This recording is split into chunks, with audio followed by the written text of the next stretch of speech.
boys and girls, it's math day, and we are still working with metric units of volume. So I wanted to quickly review with you our learning target for today. It's going to be the same as our learning target from last week, and that is to use standard units, metric units, to measure and estimate liquid volumes. Now, if you remember, last week we worked with milliliters and liters, and we are still this week working with milliliters and liters.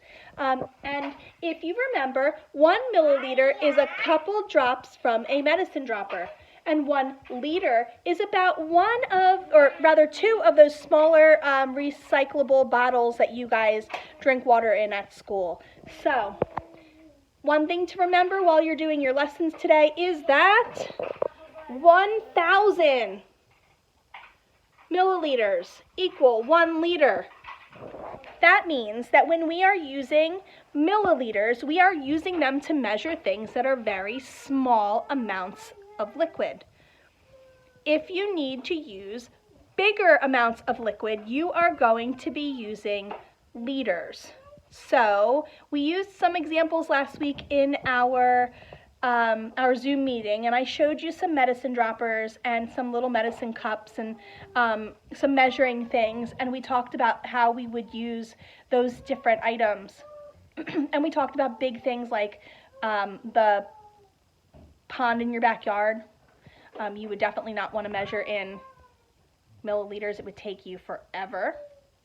Your bathtub, right? You don't want to use a medicine dropper to fill in your bathtub, but you also don't want to use liters to dose out your medicine, right? Your parents use smaller amounts. That's why those medicine droppers and those little medicine cups that come with, like, my son's allergy medicine, like I showed you, that was excuse me, that was milliliters, because it's very tiny.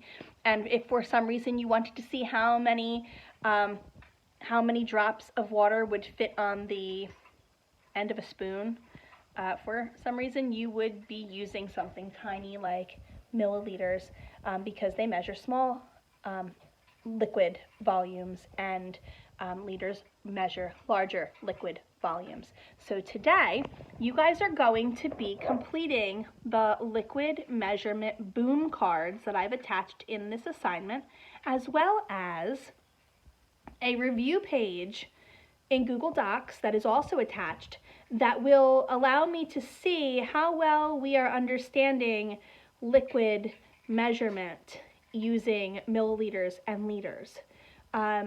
Remember, I'm not sure if I said it, and just in case I didn't, remember that 1,000 milliliters equals 1 liter. So if you have 5 liters, you have 5,000 milliliters. If you have 3,000 milliliters, you have 3 liters. So you are just converting them over. It's a pretty easy conversion. If it asks you to do that, that is how we do it. If you have any questions on the learning target of using standard metric units of liquid volume, to measure and estimate liquid volumes, or if you have any difficulty completing the 2 assignments today, please reach out to me and join us at our 11 o'clock virtual help Zoom so that you can get the assistance that you need. If you're not sure about something, remember that is your time to ask questions. There will not be a visual learning video today other than the ones from last week that I will be reposting just so that you can revisit them if the need be. There will also not be any practice buddies this week because you completed them last week.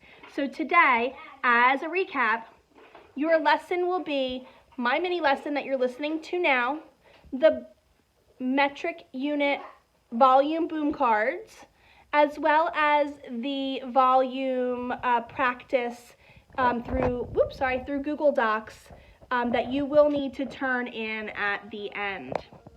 There will be 2 visual learnings attached. They are the same as last week. You've already seen them. Just so that you have them as a review, I will be attaching them for your convenience. You do not need to rewatch them unless you feel like you need to. Won't hurt if you do. but there is no practice buddies this week. Your assignments are the boom cards and the practice that is attached. So again, any questions, please join me at our 11 o'clock virtual help Zoom, and I will be talking to you all later. Have a great day.